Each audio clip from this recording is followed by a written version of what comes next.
So when was the last time a stranger praised your work? To me, it was almost exactly 5 years ago. It's a Friday evening, and I'm standing in a queue in Berlin to be able to try to get into a club. And I hear these two strangers talking about a campaign activation, and they say it was amazing and monumental. They might not have said it actually, but this is how it felt at least. So I'm standing in this queue, and I overhear these people talking about a campaign that me and my team had been working on. The date is 21st of June, 2019, and the reason why I remember so well for this day, because this show just launched in Germany. This was the second season that we had been worked on. Quick show of hands, who of you have seen Dark before? Quite some fans actually, more than Swifties, so it's not bad. So my team and I had the privilege to work on the second season. The first season was a huge success, not only in Georgia, but also in several countries in the world, in Brazil, and a bunch of other countries, except for Germany. Somehow it didn't really stick with the Germans, and our brief that we were given by the client, which was Netflix, to try to figure out how to attract or motivate Germans to watch the second season of Dark. And this is what we came up with. Willkommen in der Zukunft. Season 1 of the German Netflix original Dark was a huge success globally. However, over 90% of the viewers came from outside Germany. So how did we get Germans excited about Season 2? Simple. We used time travel. Together with BVG, we created the Dark Ticket, the public transport ticket that lets you travel into the future. In Dark, time travel happens in 33-year cycles. So on the day of the premiere, we gave commuters the chance to buy a daily ticket that was not only valid for that day, but also the same day, 33 years later. Ticket holders also had the chance to win one special ticket valid for 33 years. A week before the activation, a mysterious post appeared on BVG's Facebook page, and conspiracy theories started. Then we turned every ticket machine into a time machine in the Berlin Underground. On the same day of the premiere, BVG introduced the special ticket on Twitter, and Dark fans went nuts. The news spread on social media and beyond. Then the local and global press got involved.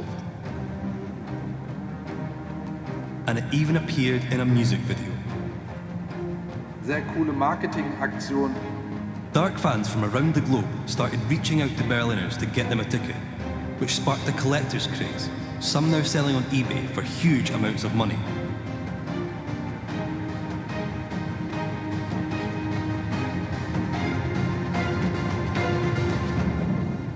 The Dark Ticket by Netflix and BVG.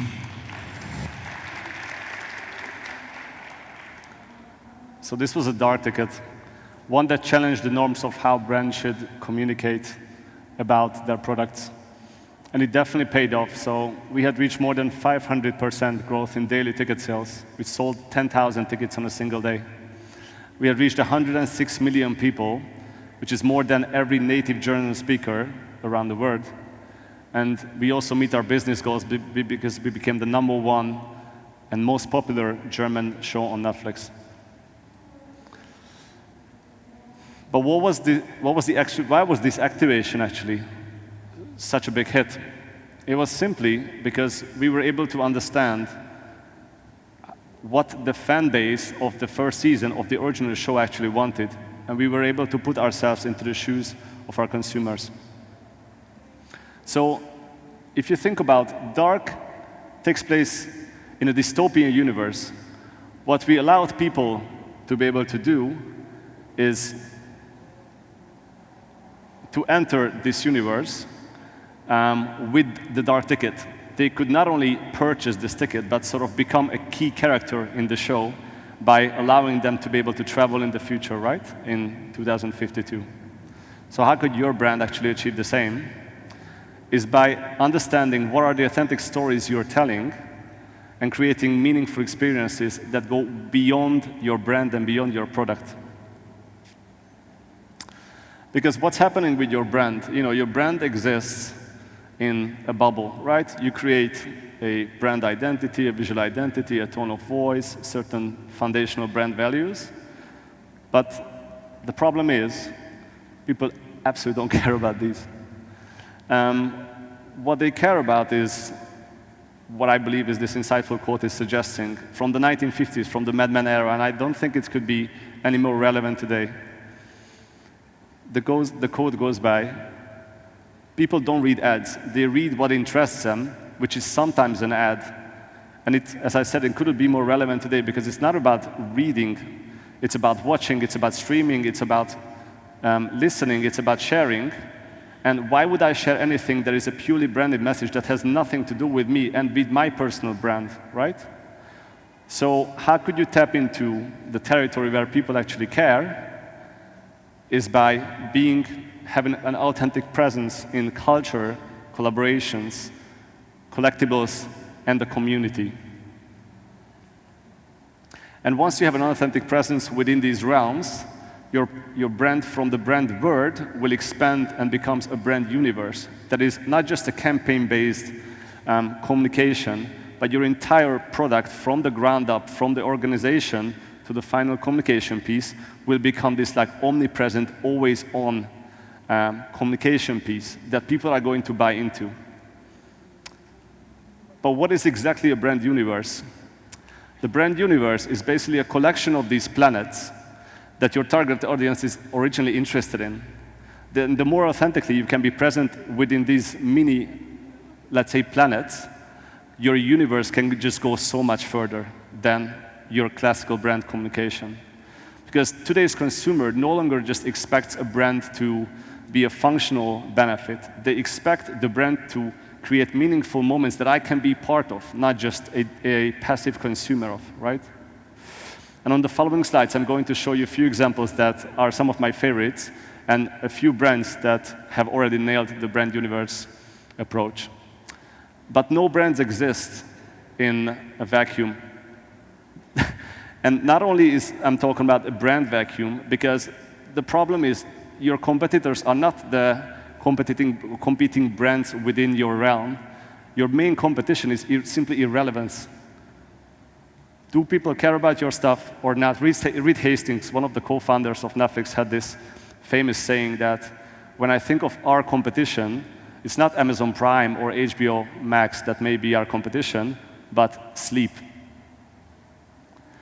So understanding what's happening outside in the culture, you are going to be able to tap into a space where very few brands were able to tap into. Quick show of hands once again. Who knows who this guy is? Oh, so many people. Okay. I mean, I'm not surprised, right? So Jeremy Allen White is coming from the show called The Bear. And at the time this campaign came out, he just won a bunch of Golden Globes for his performance. And it was right before he was starting The Iron Claw, which is also a huge Hollywood hit.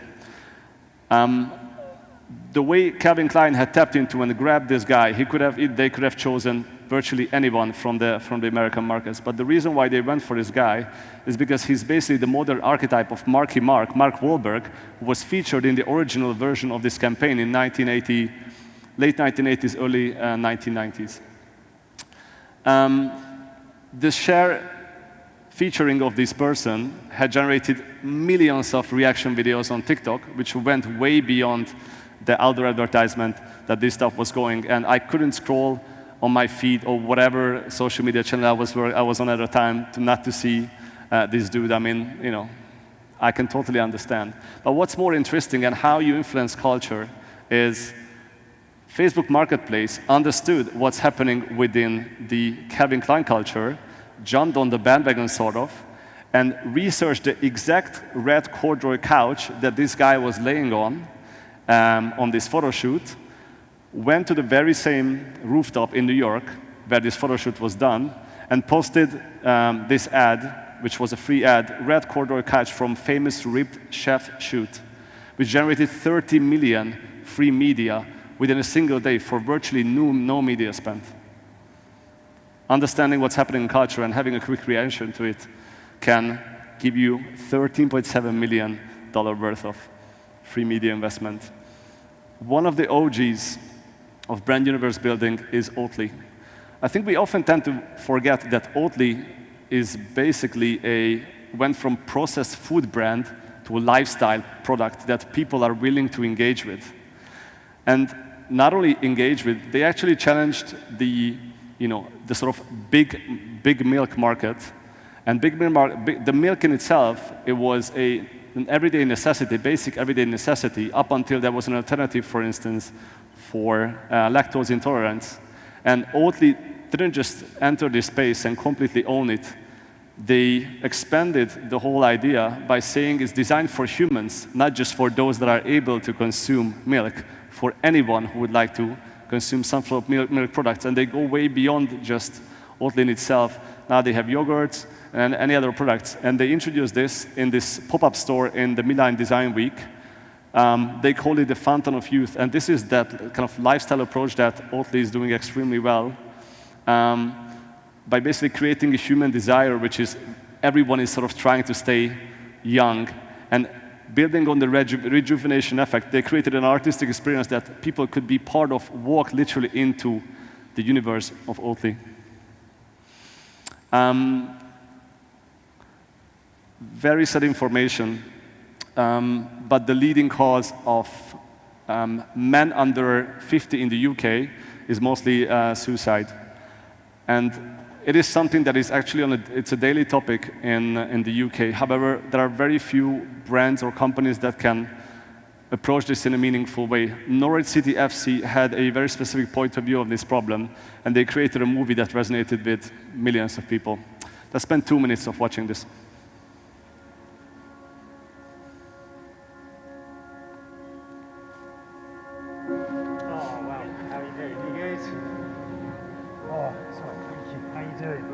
God, it's exciting, isn't it?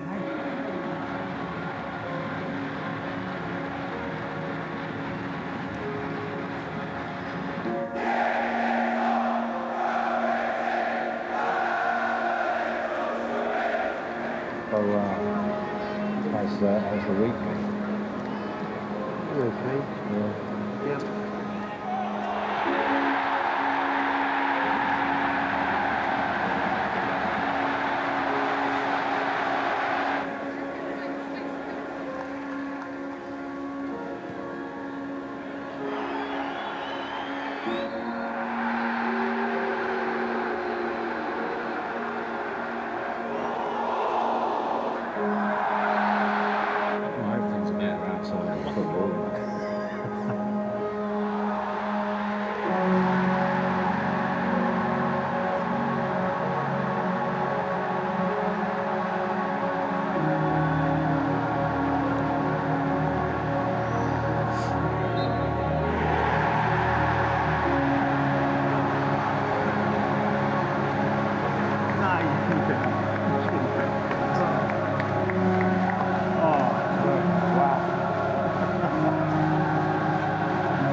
Very important and meaningful message, approached with so much sensitivity and so much importance that only those brands could do this who actually do care about this problem.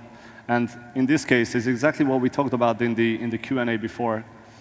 Certain brands are willing to take and go to those territories that actually certain governments should do, such as suicide prevention. Fantastic piece. Moving on to collaborations, and collaborations are also one of the cornerstones of building a brand universe, because these are fantastic opportunities to expand your brand relevance within an already given target group and actually reach into brand new realms that you could perhaps never reach without having collaborations. One of my favorite one is a new one that had just been announced last week. It's coming from this Swiss brand called On. I don't know if you guys know On. It's extremely hot in Western Europe right now, and also soon to be in the US. traditionally has been focusing on running and tennis. Roger Federer is one of the key investors in this company, coming from Switzerland. But in order to be able to move beyond the sports focus that they have, they tapped into one of the hottest creatives in the business, and not just as a face for a single campaign, but they announced a multi-year deal with Zendaya, who is not only going to be a face of this campaign, but several campaigns to come as a brand partner. So she's going to design product lines alongside and they're going to tap into, through her guidance and under her realm, into the billion-dollar athleisure wear industry. And why is this so important? It's purely because understanding what's happening in the culture, understanding how people's life has shifted during and after the pandemic, how many people are working from home, and how many people are seeking comfort working from home. Having On as an option to show up in a stylish but comfortable way on your next Zoom call is, I think, a very clever brand positioning, and it's a very nice way to tap into brand new territory. And also, we need to give kudos for the announcement. They didn't just run this main announcement on Vogue Fashion. They ran it on a Vogue Business, because she's not just a mascot of the brand communication, but she's going to be a serious brand partner in a multi-year deal. One of my favorite campaigns, recent campaigns, it's not even a campaign, it's actually a dream matchup between Rimowa and La Marzotto, which both of them have insane tradition in design and engineering, and them coming together and showing how you can create, how you can bring together traveling in form of a premium travel case and a high quality, or like the way the Italians call it, the Italian Titan for the espresso machines. They not only just did this pop-up store in the Milan Design Week, designing everything tailor-made and bespoke, but also created a special collaboration piece that, needless to say, is already sold out right away. So the way you bring together travel and espresso, and how your coffee could travel your adventures, is just absolute chef's kiss. The absolute undisputed king of brand universe building is Liquid Death. Liquid Death is a canned water brand challenging the big water industry and taps into territories that nobody else can. In this case, they had a collab with Elf Beauty, and it ticks so many boxes on so many levels. Let's just see this case. Anyway, they created a coffin-shaped makeup product for a collaboration with Elf Beauty, and they tapped on to a lookalike from one of the bands called Kiss, which not only resonated with the younger target audience, but at the end of the spot, if we could have seen it, the mom walks in, looks into the guy and says, "Are you my childhood idol? Because you might be the father of my daughter standing right next to you." Genius slapstick communication, and every single time Liquid Death touches any kind of communication piece is just absolutely amazing. Collectibles is our next cohort, and probably one of the most interesting one that I think very few brands have been doing traditionally so well. And this is basically the dream stage. This is where you would like to push your brand to. There's very, very few of these can access to, because collectibles are essentially, you can also call them as merch. Some call them products, actually, straight up. But collectibles are those branded sort of merchandise pieces that you slap your brand on it, which is not your product, it's not your service, but somewhat represents what your brand stands for. And it's not only an important cornerstone of your communication, it also can be a fantastic extra income for your brand. Because just for the example of the dark ticket, we had sold 10,000 tickets in a single day. Every single piece was $7, so we generated 70,000 euro worth of revenue on a single day with a non-existing product, essentially. And when it comes to 2024, consumers no longer just look at products the way that, oh, this is just a piece that I can use for a certain purpose. How this collectible is going to build my own personal brand. How is this going to fuel my main character energy?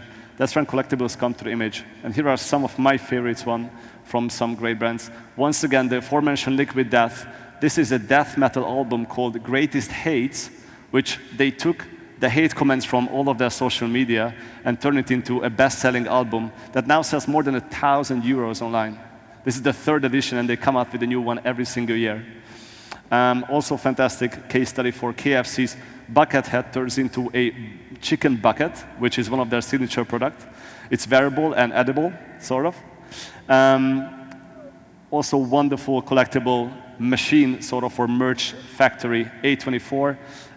They're one of the most famous independent film distributor and film production house in the US. This one was a special piece. It's a fingerboard for mid-90s, which was a movie Jonah Hill had directed. And if you think about it, one of the trends in the 90s, which is where this movie, this coming-of-age film takes place, were fingerboards. So it's nostalgia meets a clever brand asset, and it was also, by the way, a skateboard movie for those of you who haven't seen.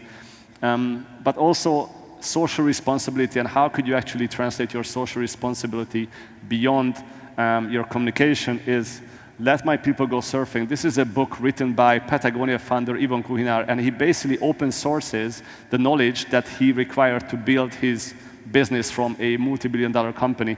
You can buy this book, or actually you could, but it's always sold out because he actually just wrote the story himself, and he gave it away for everyone to enjoy.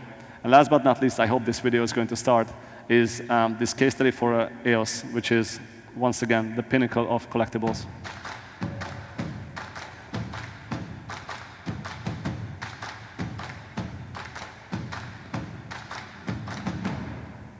I'm about to tell you the secret for how to bless your fucking cooch.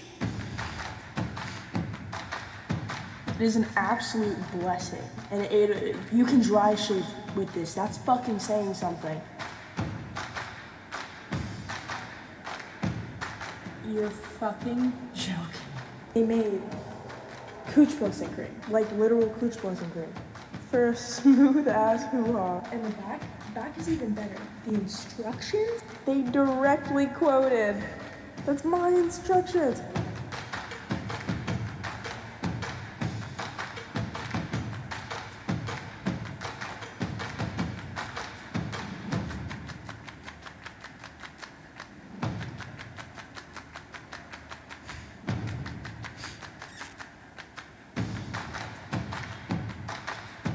Why is it taboo to talk about our hoo-has? The answer is it shouldn't. Why be uncomfortable? Like, let's just talk about it. First you go down, then you go sideways on both sides. Right now, we are just chasing the demand, and our business is double what it was a year ago.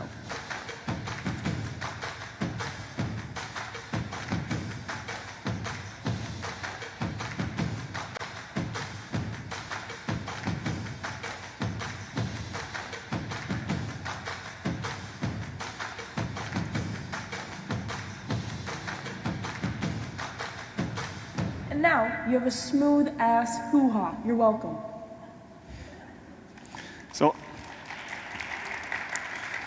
So how do you turn a harmless TikTok product review into a product that sells 150,000 within a week? Genius idea, and mainly because the agency that I was working with this client for quite a while, actually, they were constantly monitoring what's happening, what is the constant conversation happening around their product on social media. They were able to tap into this talent, signed a contract with her, and within a week, basically repackaged some of their products with her description, shipped it out, sort of tested it by her sharing it on her TikToks. The demand rose up with thousands of comments and I think probably millions of likes. And there you have it, the brand new product innovation, not for your innovation research and development team, but from a sort of a customer. Yeah, she might have a few thousands of views or thousands of followers. However, she also just represents the customer that you're talking to, so you might as well listen to them. And talk about customers. Don't think of them as people or customers. Think of them as your community. What are those? Think beyond just them being the people that are willing to give money for your products or services. Think of them like how might they help you by telling what they want of what you need to do actually within your brand or within your company. Use them as your external research and development team and create products that are in favor of them. And by thinking beyond your brand's tone of voice, your visual identity, you can expand into this omnipresent brand university space. And some of the most successful brands that do this so well. I'm a huge advocate for Patagonia. I talked about this in the past few days already. Patagonia went to the point that no other company has, I think, a chance to go to, is not only have they looked at their brand communication, but they looked at how the company is structured. They restructured the company in a way that went from a for-profit company to one that mimics a non-profit company, and every single coin that they don't reinvest into the working of Patagonia, they're going to give it away to certain foundations that they also heading, and these foundations are giving away this extra profit to causes that prevent climate change. And they have been doing this consistently for 50 years. This is what we talked about when we mentioned in our Q&A. Walking the talk is best practice, what Patagonia has been doing. But you don't have to go so far in order to create consistent brand engagement. And Tracksmith is doing it extremely well. So Tracksmith is a New England-based running brand who features amateur runners in their campaigns. She's actually a nurse and also marathon runner. And this very piece that is an 84-minute-long YouTube video about this person running through the back mountains of Colorado is one of their most watched YouTube pieces. 84 minutes of a single person running without anything. And why was it so successful?